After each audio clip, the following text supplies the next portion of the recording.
Good morning, students. Hope you all are fine. I have already sent you a video for the first chapter, The Living Word. But I am taking this chapter again as few of you have joined new in this class and to make the concept very clear. So I'll be explaining the things. First of all, what is living? The characteristics of the living things, it may be you all you people are already studied the characters of the living and the non-living things in the lower classes also. So it can be summarized as C, G, M, R and R. Now what does this mean? First point, C means all living things have a cellular organization. Now you will like to know what is cellular organization.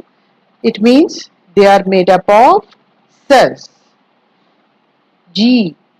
G means growth and development.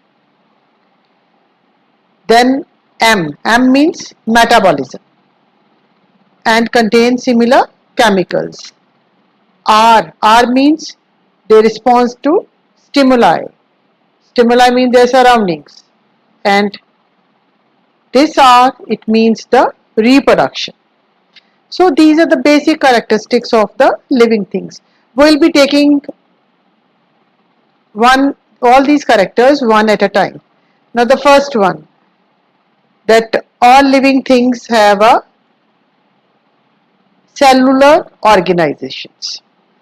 We know that all living organisms are made up of cells, or you can say cell is the basic unit of life, or we can say that cell is the structural and functional unit of life. Now the organism may be composed of only one cell or they are made up of many cells.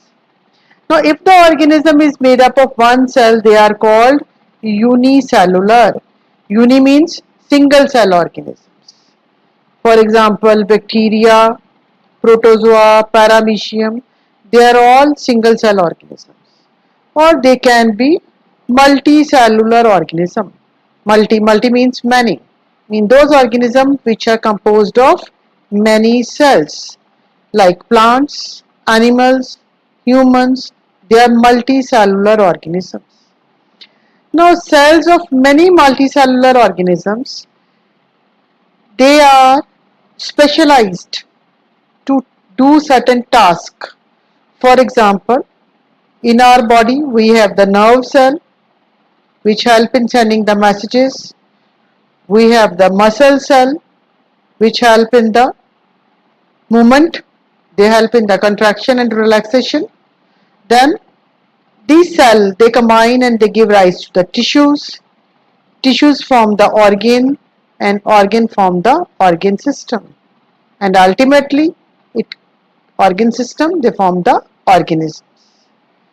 So these are the basic characters of the living things, and I have taken the first one, that all living things have a cellular organization.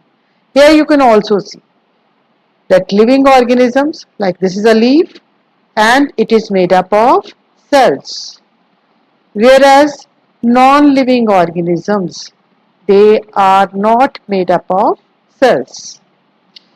So we'll take up the second character, that is growth and development. Now what is growth? Growth is the process of becoming larger, and development is the process of change that occurs during an organism's life to produce more and more complex organisms. Like you people, human beings, you are growing and development is taking place. Living organism, they use energy to grow, unlike the non-living organism. Non-living organisms, they also grow but without the use of energy. When I say that non-living organisms, they also grow, what does it mean? Sometimes you have seen that during if there is a sand dune, the size of the sand collected at one place, it keeps on increasing. It is also growth because there is increase in size, but it doesn't use any energy, and nor like the human beings or other living organism, they become complex over time. So this is the second one. Third one is metabolism and contains similar chemicals. The cells of all the living things, they are composed of chemicals and mostly water. Other chemicals, they are the carbohydrates, which are the cell's energy source. They also have the proteins and the lipids. They are the other two major chemicals essential as the building material of the cells, because the cell walls, they are made up of the lipids and the proteins. Another thing, nucleic acids. They are the genetic material and the chemical instruction that direct the cell's activities. These nucleic acids, they are of two types. One is the DNA, that is the deoxyribonucleic acid, and other is the RNA, that is the ribonucleic acid. These chemicals keep reacting to form new molecules and also break molecules to release energy for growth and development. This metabolism we can categorize into two categories. One is catabolism, that is the breakdown, and other is the anabolism, that is the synthesis. The fourth point is respond to stimuli, mean their surroundings. A change in organism surrounding that causes the organism to react is called the stimulus. And an organism react to a stimulus with the response, mean it is an action. In response to the stimulus, the organism takes an action or change in the behavior. Even plants, they respond to this stimulus. Like you must have seen the plants respond toward the shoots of the plants, they bend toward the light, which is known as the phototropism, because here the stimulus is the light. Or the roots of the plant, they move toward the gravity, which is also known as the geotropism. Or roots of the plant move toward the source of water, which is also known as the hydrotropism. The animals, they also show response to various stimuli. Here the stimulus can be light, it can be sound, touch, or the smell.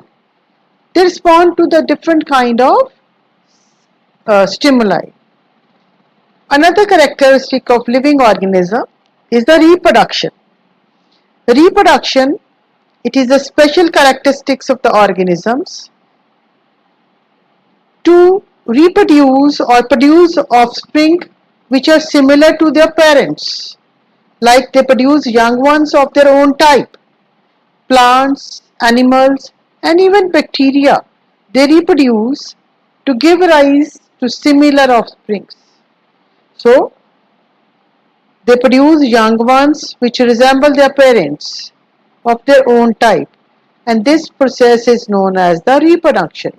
This is the characteristics of the living organism, and non-living organisms, they do not reproduce. Last thing is the evolution. For an organism to be alive, it has to possess most of these above listed characteristics, but despite all of them, it has to possess self-consciousness, which is the property of the living organisms. So these are the various characteristics of the living organisms. So again, to revise the various characteristics of the living organism, first is the living things, they have a cellular organization, that is they are made up of cell. Then they grow and develop. They have metabolism, they respond to stimuli, they reproduce, and evolution. So these are the characteristics of the living organism. Now next, diversity in the living organism. Now what is diversity? Here in nature, we see wide variety of plants and animals. So the variety that we see, it is referred to as biodiversity. Bio we use the anything which is concerned with life, which has life. Diversity, different types. So living organisms, they are found in large numbers and almost everywhere on the earth. Each different kind of plant, animal or organism that we see, it represents a species. And the number of species that are known and described, it range from 1.7 to 1.8 million. So this refers to the biodiversity. So biodiversity means the number and type of organism which are present on the earth. So I hope it's clear now. The number and type of organisms present on the earth constitute the biodiversity. Exploration of both old and new areas, it leads to the identification of new organisms continuously. There being millions of organisms around the earth which are usually known to the locals by their local names. Now, in every area, the people name these organisms according to their local languages. And these local names, they vary from place to place within the country itself. Like dog, some people say kutta or kutir. So the name of the organisms, they vary because they are given the local names.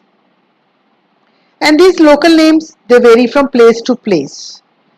So a standardized naming of living organism such that a particular organism is known by the same name all over the world. This process is called nomenclature.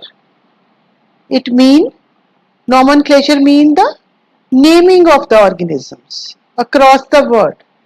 So one organism, it has the same name all over the world. Only the correct description of the organism by identification will enable the correct naming.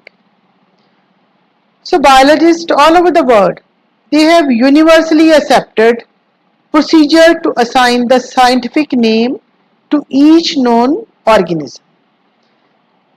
Now for assigning these names,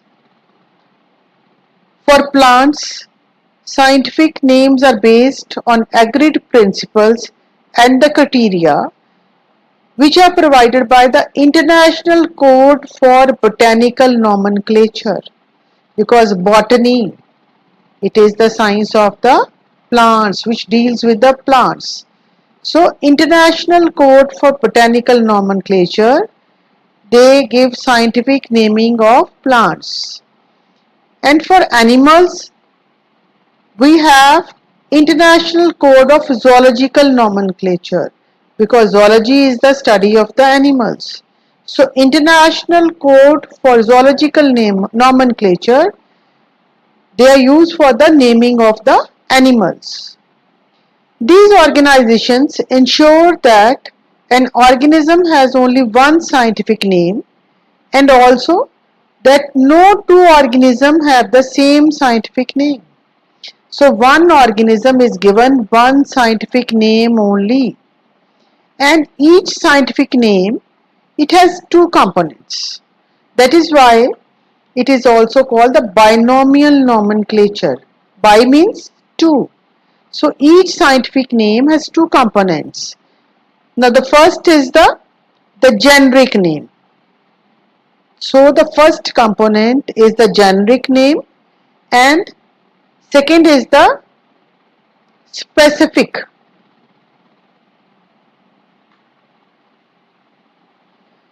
This system of naming with two components, it is called the binomial nomenclature. So the system of naming with two epithet is called the binomial nomenclature. Now, do you know the scientist who discovered this scientific nomenclature or the binomial nomenclature? He was Carolus Linnaeus. He is known as the father of the taxonomy. Carolus Linnaeus. You have to learn the spellings correctly. Carolus Linnaeus. He gave the scientific naming of the plants and animals. For example, mango. The scientific name of the mango is the Mangifera indica. Mangifera indica. Now here the Mangifera, it represents the genus, and the indica, it represents the species. Similarly, you must be knowing the scientific name of the humans. Yeah, it is Homo sapiens, where Homo represents the genus and sapiens represent the species. Now there are some universal rules for this nomenclature that you have to keep, that the scientists they keep in mind when they give scientific names. First, the biological names are generally in Latin and they are written in italics. They are Latinized or derived from the Latin irrespective of their origin. This is the first rule. Then the first word of in the biological name, it represents the genus, and the second component, it denotes the specific epithet. It means the first component represents the genus and the second component represents the species. Now both the words in biological names when handwritten. Now keep in mind, when you are writing these names, they are separately underlined. It means you will underline the name of the genus, then the name of the species separately. And when they are printed in italics to indicate their Latin origin. The first word denoting the genus, it starts with a capital letter, while the specific epithet, it starts with a small letter. So it can be illustrated with an example like housefly. The scientific name of the housefly is the Musca domestica. So you can note here M capital. So it is the name of the genus which starts with the capital letter, and domestica is the name of the species which starts with the small letter. So Musca domestica. So these things you must keep in mind when you are writing the scientific names. The name of the genus is to be written in capitals and name of the species in small letter. Then next, name of the author. It may be added as in case of, here you can see Mangifera indica Linn, L-I-N-I-L-I-N-N. It indicates, this Linn indicates that it was the Linnaeus, the scientist, who first described this species. So, the name of the author, it may be added after the name of the plant, here Mangifera indica. Name of the author can be added. Now studying all organism is impossible. Hence, an alternative means of classification. It may be defined as the process by which anything is grouped into convenient categories based on some easily observable characteristics. Like classification, we classify the organisms on the basis of some characteristics. Observable means which we can see. So on the basis of those characteristics, we classify the organism. The scientific names for these categories is taxa, which are at different levels. For example, plants, animals, mammals, dogs, cats, are all taxa of different level. So, taxa. The scientific name for these categories is taxa. All living organisms, they are classified based on the characteristics into different taxa, and this process of classification is called taxonomy. So you can say taxonomy is the process of classification of living organisms based on the characteristics into different taxa. So taxonomical studies take into consideration the following things. I mean, how the organisms, they are classified into different taxa. It takes into consideration external and internal structure, structure of the cell, development process, ecological information, or in other words, characterization, identification, classification, and nomenclature. They are the essential processes of taxonomy. And early human beings classified objects based on their uses. Now, we not only study about the organism, but also the relationship of an organism with others and the environment. This is referred to as new branch of science called systematics. The word is derived from the Latin word systema, which means systematic arrangement of organisms. It also takes into account the evolutionary relationship between the organism. Evolutionary relationship means which organism they developed earlier on this earth and which organisms they developed later. Linnaeus wrote about these things, the famous book Systema Naturae. So that is why the most of the information is collected by the scientist Linnaeus. He is known as the father of the taxonomy. I hope students that these concepts are clear to you. I'll be sending you the assignment. First you read the characteristics, try to understand it, then you solve the assignment. And after completing the assignment, you will send me your response. I hope it is clear, and if you have any doubt, any query, you can contact me, you can WhatsApp me, you can video call me, or you can give me a phone call. Thank you.